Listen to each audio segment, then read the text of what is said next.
안녕하세요. 석가의 가르침입니다. 오늘은 여러분과 함께 특별한 여행을 떠나려고 합니다. 2500년 전, 한 왕자의 이야기를 통해 우리 모두가 겪는 삶의 근본적인 질문들을 찾아가는 시간입니다. 혹시 이런 생각을 해보신 적이 있나요? 왜 이렇게 열심히 살았는데도 마음이 채워지지 않을까? 나이가 들수록 인생이 무엇인지 더 모르겠다. 행복하다고 말하면서도 왜 마음 한편은 늘 허전할까? 이런 질문들은 2500년 전 한 젊은 왕자도 똑같이 품고 있었습니다. 그의 이름은 시다르타, 후에 부처님이라 불리게 된 분입니다. 오늘 우리가 함께 걸어갈 이 길은 단순히 역사 속 한 인물의 이야기가 아닙니다. 바로 여러분과 제가, 우리 모두가 언젠가는 마주해야 할 삶의 진실을 찾아가는 여정입니다. 구독, 좋아요 눌러주시고 마음을 편히 하시고 함께 해주세요. 이 이야기가 끝날 때 분명 여러분의 마음에도 새로운 빛이 들어올 것입니다.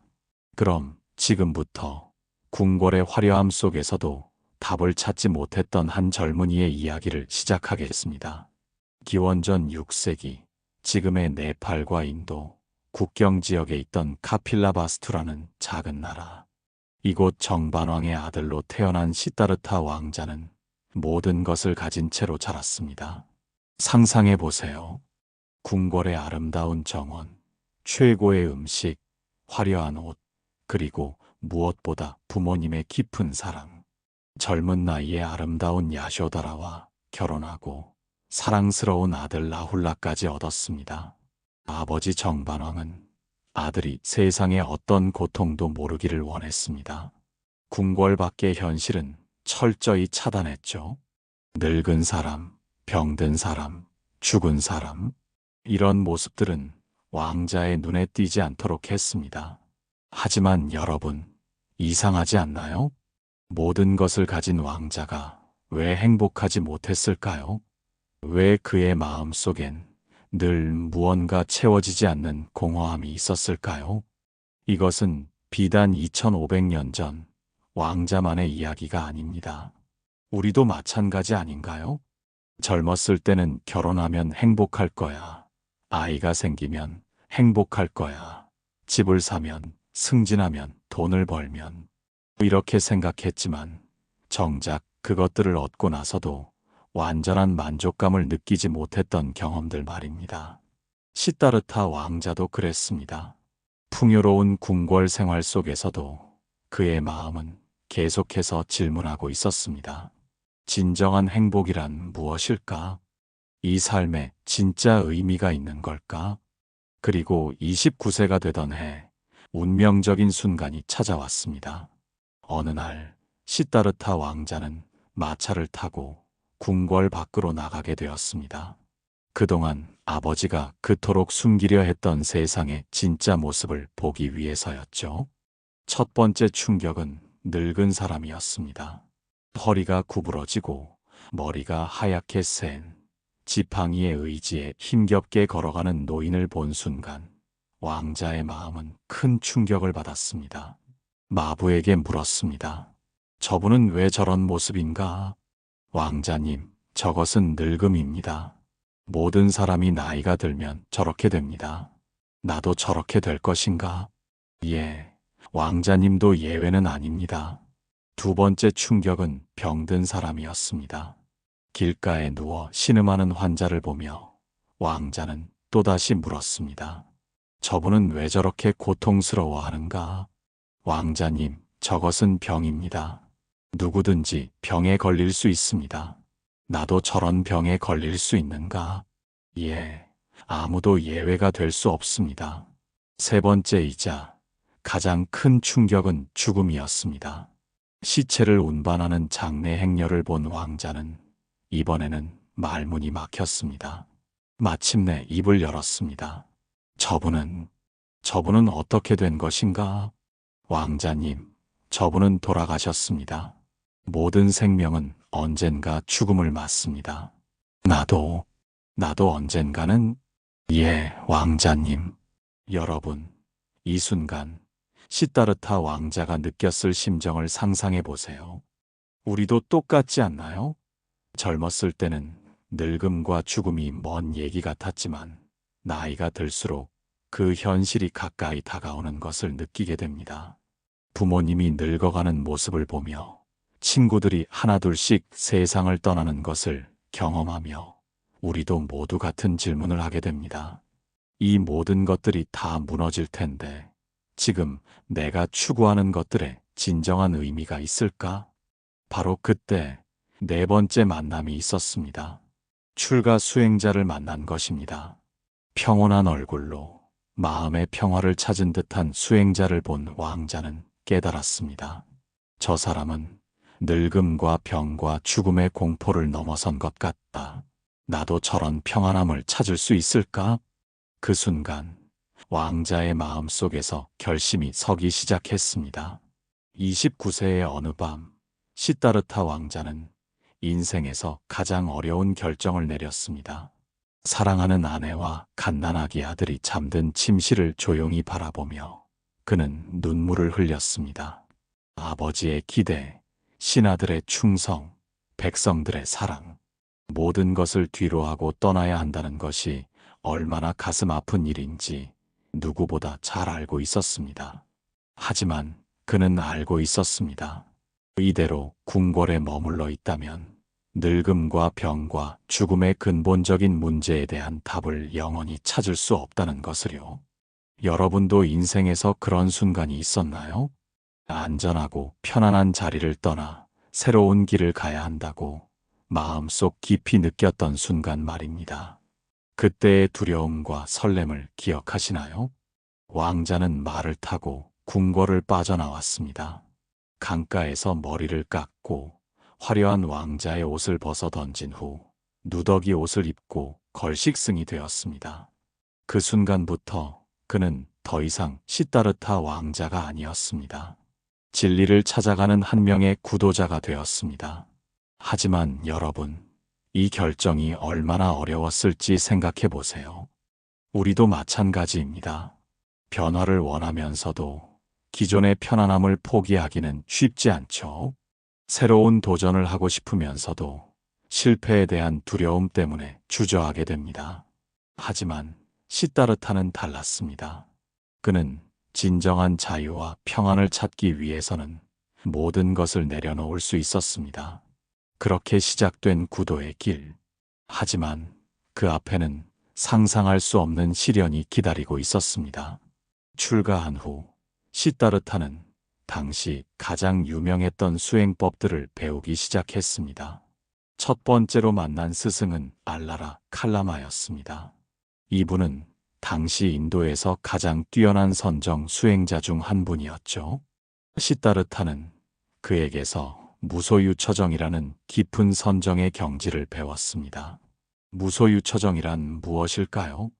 모든 형태와 감각을 넘어서서 아무것도 소유하지 않는다는 생각마저도 초월한 정신 상태입니다. 일반 사람들이라면 평생에 한 번 경험하기도 어려운 고도의 정신적 경지였습니다. 하지만 시다르타는 이 경지에 도달한 후에도 뭔가 부족함을 느꼈습니다. 선정에서 깨어나면 다시 예전의 번뇌와 고민이 찾아왔기 때문입니다. 이것도 임시적인 평안일 뿐 근본적인 해결책은 아니구나. 두 번째 스승인 우타카 라마푸타에게서는 더욱 높은 비상비비상처정이라는 경지를 배웠습니다. 이는 생각이 있는 것도 아니고 없는 것도 아닌 인간 의식의 최고 단계였습니다. 여러분, 생각해 보세요. 29세의 젊은 나이에 이런 고도의 정신적 경지에 도달한다는 것이 얼마나 놀라운 일인지요. 하지만 시다르타는 여기서도 만족하지 못했습니다. 이것도 여전히 생사윤회의 근본 문제를 해결해 주지 못한다. 그때 시다르타는 결심했습니다. 스승에게 의존하지 말고 스스로 답을 찾아보자. 그렇게 시작된 것이 6년간의 극한 고행이었습니다. 당시 인도에서는 몸을 괴롭혀야 영혼이 정화된다는 믿음이 강했습니다. 시다르타도 이 방법을 극한까지 시도해 보기로 했습니다. 하루에 쌀 한 알, 콩 한 알만 먹는 단식, 숨을 극한까지 참는 호흡법, 뜨거운 햇볕 아래서 불을 피워놓고 그 사이에서 견디는 수행, 겨울에는 얇은 옷 한 벌로 추위를 견디는 고행. 여러분, 상상해 보세요. 우리가 하루만 굶어도 얼마나 힘든데 몇 달, 몇 년을 그렇게 견딘다는 것이 어떤 의미인지요. 그의 몸은 점점 해골처럼 변해갔습니다.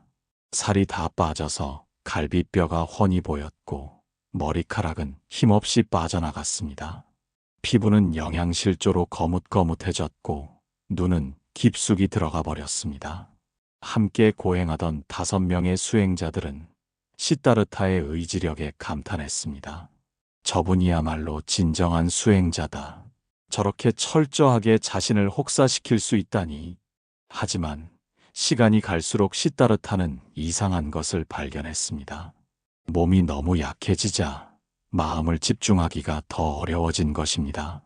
명상을 하려고 해도 배고픔 때문에 산만해지고 몸의 고통 때문에 정신을 집중할 수 없었습니다.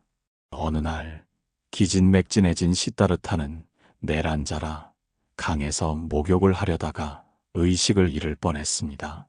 물에 빠져 죽을 뻔한 순간 간신히 강가로 나와 나무에 기대 쓰러졌습니다. 바로 그때였습니다. 하늘에서 아름다운 음성이 들려왔습니다. 너무 팽팽하면 끊어지고 너무 느슨하면 소리가 나지 않는다. 이것은 비나 악기의 현을 조율하는 이야기였습니다. 악기가 좋은 소리를 내려면 현을 적절한 긴장 상태로 맞춰야 한다는 뜻이었죠. 그 순간 시다르타는 깨달았습니다. 아, 수행도 마찬가지구나. 너무 편안해도 안 되고 너무 혹독해도 안 되는구나. 때마침 지나가던 수자타라는 마을 처녀가 우유죽 한 그릇을 공양했습니다. 처음에 시다르타는 거절하려 했습니다. 6년간의 엄격한 고행을 포기하는 것 같아서요. 하지만 몸의 상태가 너무 안 좋았습니다. 이대로 가다가는 깨달음을 얻기 전에 죽겠구나. 그 우유죽을 한 숟가락씩 천천히 먹으며 시다르타는 생각했습니다. 지난 6년간 나는 무엇을 했는가? 몸을 혹사시키는 것이 과연 진리에 가까워지는 길이었을까? 어린 시절 기억이 떠올랐습니다. 아버지와 함께 밭에 나가 농부들이 일하는 모습을 본 적이 있었습니다. 그때 잠깐 나무 그늘 아래 앉아 자연스럽게 명상에 빠졌던 경험이 있었죠. 그때는 억지로 애쓰지 않았는데도 마음이 고요하고 평안했었습니다. 그렇다. 극단적인 쾌락도, 극단적인 고행도 진리에 이르는 길이 아니다. 그 중간에 균형 잡힌 길이 있을 것이다. 이것이 바로 중도의 발견이었습니다. 함께 고행하던 5 비구들은 시다르타가 음식을 먹는 모습을 보고 실망했습니다. 아, 시다르타가 포기하는구나. 고행을 견디지 못하고 타락하는구나. 그들은 실망한 채 떠나버렸습니다. 하지만 시다르타는 확신했습니다. 이제 진정한 수행이 시작될 것이라고요. 우리 삶도 마찬가지 아닌가요? 젊었을 때는 열심히만 하면 돼. 노력만 하면 안 될 게 없어라고 생각했지만 나이가 들수록 적절한 균형의 중요성을 깨닫게 됩니다. 일과 휴식의 균형, 절약과 소비의 균형, 혼자만의 시간과 가족과의 시간의 균형. 이런 중도의 지혜가 바로 인생을 지혜롭게 사는 방법이 아닐까요? 며칠간 체력을 회복한 시다르타는 마침내 결정적인 장소로 향했습니다. 이제 정말 마지막 승부를 걸어볼 때가 온 것입니다. 35세가 된 시다르타는 보드가야의 보리수 나무 아래에 앉았습니다. 그리고 이런 다짐을 했습니다. 오늘 밤 진리를 깨닫지 못한다면 이 자리에서 일어나지 않겠다. 설령 살과 피가 모두 말라버리고 뼈만 남는다 해도 완전한 깨달음을 얻기 전에는 절대 일어서지 않겠다. 이 얼마나 간절하고 절실한 마음인가요? 29세에 모든 것을 버리고 출가한 지 6년. 2 스승에게서 배운 선정법도 극한의 고행도 완전한 답을 주지 못했습니다. 이제 정말 마지막 기회였습니다. 보리수 아래에서 시다르타는 먼저 기본적인 명상 자세를 취했습니다. 허리를 곧게 세우고 다리를 가부좌로 틀고 손은 선정인을 결한 채 깊은 명상에 들어갔습니다. 하지만 그 순간 놀라운 일이 벌어졌습니다. 마라가 나타난 것입니다. 마라는 시다르타가 깨달음을 얻는 것을 방해하려고 온갖 유혹과 위협을 가했습니다. 먼저 마라는 아름다운 세 딸을 보내어 시다르타를 유혹했습니다. 젊은 왕자여, 아직 인생을 즐기기에는 이르지 않나요? 이 아름다운 처녀들과 함께 세속의 쾌락을 누려보세요. 하지만 시다르타는 전혀 흔들리지 않았습니다. 이미 6년간의 수행을 통해 그런 유혹들을 넘어선 상태였기 때문입니다.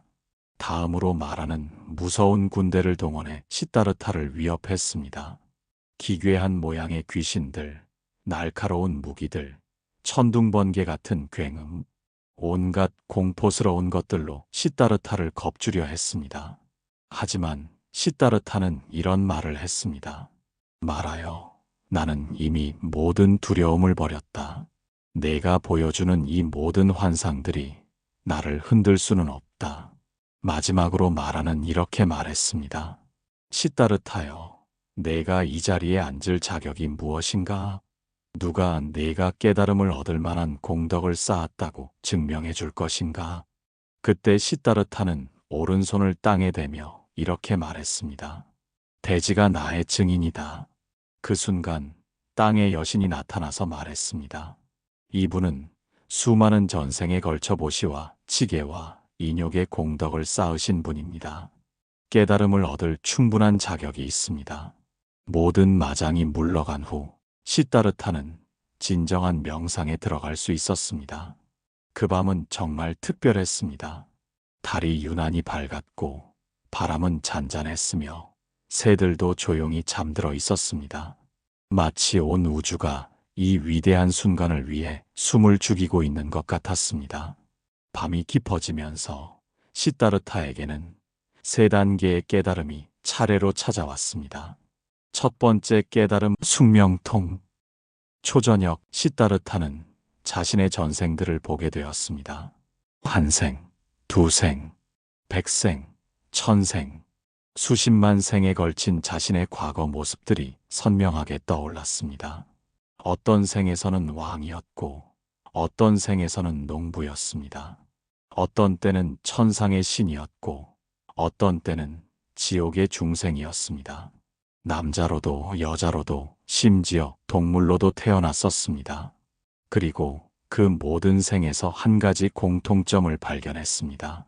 항상 무언가를 추구했지만 결코 완전한 만족을 얻지 못했다는 것이었습니다.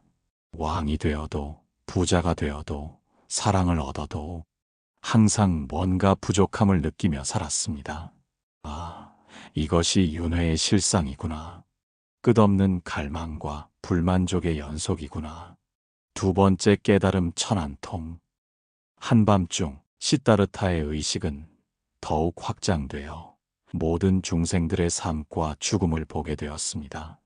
여기서 죽은 중생이 저기서 태어나고 저기서 죽은 중생이 또 다른 곳에서 태어나는 마치 거대한 물의 순환처럼 생명들이 끝없이 윤회하고 있었습니다. 그리고 그 윤회의 법칙도 보았습니다. 선한 행위를 한 중생은 좋은 곳에 태어나고 악한 행위를 한 중생은 고통스러운 곳에 태어난다는 업의 법칙을 명확히 깨달았습니다. 하지만 여기서도 문제가 있었습니다. 아무리 좋은 곳에 태어나더라도 그것은 영원하지 않았습니다. 업이 닿으면 다시 다른 곳으로 떨어져야 했습니다. 그렇다면 이 윤회에서 완전히 벗어날 수 있는 방법은 없을까? 세 번째 깨달음 누진통. 새벽녘 동쪽 하늘에서 샛별이 떠오르기 시작할 때 마침내 가장 중요한 깨달음이 찾아왔습니다. 갑자기 모든 것이 명확해졌습니다. 마치 어둠 속에서 헤매다가 갑자기 환한 등불을 발견한 것처럼 삶의 모든 비밀이 한순간에 드러났습니다. 이것이고다. 모든 존재는 고통받고 있다. 태어남도 고통이고, 늙음도 고통이며, 병듦도 고통이고, 죽음도 고통입니다. 사랑하는 사람과 헤어지는 것도, 싫어하는 사람과 만나는 것도, 원하는 것을 얻지 못하는 것도 모두 고통입니다. 이것이 고의 원인이다. 고통의 원인은 갈망이다. 모든 고통은 끝없는 욕망에서 생긴다는 것을 깨달았습니다. 탐욕탐, 분노진, 어리석음치라는 삼독이 모든 괴로움의 뿌리였습니다. 이것이 고의 소멸이다. 고통은 소멸될 수 있다. 갈망을 완전히 끊으면 고통도 사라진다는 것을 깨달았습니다. 이것이 바로 열반, 완전한 평안의 상태였습니다. 이것이 고의 소멸에 이르는 길이다. 그 방법이 있다. 바로 팔정도였습니다. 올바른 견해부터 올바른 선정까지 8가지의 올바른 길을 통해 누구든지 이 고통에서 해탈할 수 있다는 것을 깨달았습니다. 이것이 바로 사성제의 완전한 깨달음이었습니다. 그 순간 시다르타는 더 이상 시다르타가 아니었습니다. 그는 부처님, 즉 완전히 깨달은 이가 되셨습니다. 새벽 해가 떠오르며 온 세상을 환하게 비추었습니다. 새들이 지저귀기 시작했고 꽃들이 향기를 풍기기 시작했습니다. 부처님의 얼굴에는 무한한 자비와 지혜의 빛이 넘쳤습니다. 하지만 여러분, 여기서 놀라운 일이 일어났습니다. 부처님은 처음에 이 깨달음을 다른 사람들에게 설명하기를 주저하셨습니다. 이 진리는 너무나 깊고 미묘하다. 욕망에 빠진 중생들이 과연 이해할 수 있을까? 오히려 비웃거나 업신여기지 않을까? 7주간 보리수 아래에서 이 진리의 깊이를 음미하시며 고민하셨습니다. 하지만 마침내 마음을 바꾸셨습니다. 세상에는 눈에 먼지가 적게 묻은 사람들이 있을 것이다. 그들은 이 진리를 이해할 수 있을 것이다. 나 하나만의 해탈이 무슨 소용인가? 모든 중생을 구원해야 한다. 그렇게 시작된 것이 45년간의 전법 여정이었습니다. 부처님이 처음 설법을 하신 곳은 사르나트의 녹야원이었습니다. 듣는 이들은 과거 함께 고행했던 5명의 수행자들이었습니다. 처음에 그들은 고행을 포기하고 타락한 시다르타라며 부처님을 외면했습니다. 하지만 부처님의 위험 있는 모습을 보고는 마음을 바꾸어 가르침을 듣게 되었습니다. 그때 부처님이 하신 첫 설법의 내용이 바로 중도였습니다. 비구들이여, 출가자는 2가지 극단을 피해야 한다. 하나는 감각적 쾌락에 빠지는 것이고 다른 하나는 몸을 괴롭히는 고행에 빠지는 것이다. 이 2 극단을 떠난 중도가야말로 진정한 깨달음으로 이끄는 길이다. 여러분, 이 가르침이 얼마나 현실적이고 지혜로운지 생각해 보세요. 우리 삶에서도 마찬가지입니다. 너무 방종해도 안 되고 너무 엄격해도 안 됩니다. 일과 휴식 사이에, 절약과 소비 사이에, 혼자만의 시간과 타인과의 시간 사이에 적절한 균형을 찾는 것이 중요하죠. 부처님은 이어서 팔정도를 설명하셨습니다. 올바른 견해, 올바른 사유, 올바른 말, 올바른 행동, 올바른 생활, 올바른 정진, 올바른 새김, 올바른 선정. 이 8가지 길은 단순한 도덕적 규범이 아니었습니다. 고통에서 벗어나 진정한 자유와 평안에 이르는 구체적이고 실용적인 방법이었습니다. 5 비구들은 이 가르침을 듣고 깊이 감동했습니다. 그들은 부처님의 첫 제자가 되었고 이렇게 불교의 삼보, 부처님, 가르침, 제자들의 공동체가 완성되었습니다. 그 후 45년 동안 부처님은 쉬지 않고 중생들을 위해 설법하셨습니다. 왕족부터 천민까지, 남자부터 여자까지, 젊은이부터 노인까지 모든 사람들에게 그들의 수준에 맞는 가르침을 주셨습니다. 여러분, 지금까지 들려드린 시다르타 왕자에서 부처님이 되기까지의 이야기는 단순히 2500년 전의 역사가 아닙니다. 이것은 바로 우리 모두가 걸어가고 있는 길입니다. 우리도 궁궐 안에서 살고 있지는 않나요? 편안한 일상 속에서, 하지만 마음 깊은 곳에 공허함을 느끼며 살고 있지는 않나요? 우리도 늙음과 병과 죽음이라는 인생의 진실과 마주하며 두려워하고 있지는 않나요? 그리고 우리도 진정한 행복과 평안을 찾기 위해 여러 가지를 시도해보지만 쉽게 답을 찾지 못해 고민하고 있지는 않나요? 부처님의 가르침은 바로 이런 우리들을 위한 것입니다. 중도의 지혜로 살아가는 법, 탐욕과 분노와 어리석음을 조금씩 줄여가는 법, 팔정도를 통해 올바른 삶을 살아가는 법. 이 모든 것들은 지금도 여전히 유효한 삶의 지침입니다. 여러분의 나이가 50대든 60대든 70대든 상관없습니다. 진리를 찾고자 하는 마음, 더 나은 사람이 되고자 하는 열망은 나이와 관계없이 언제나 소중합니다. 오늘 이 이야기를 들으시면서 마음에 떠오른 생각들이 있나요? 혹시 나도 변화하고 싶다는 마음이 드셨나요? 그렇다면 댓글로 여러분의 소감을 나누어 주세요. 여러분의 이야기가 다른 분들에게도 큰 힘이 될 것입니다. 그리고 이런 의미 있는 이야기를 더 많은 분들과 함께 나누고 싶으시다면 구독과 좋아요, 그리고 주변 분들에게 공유도 부탁드립니다.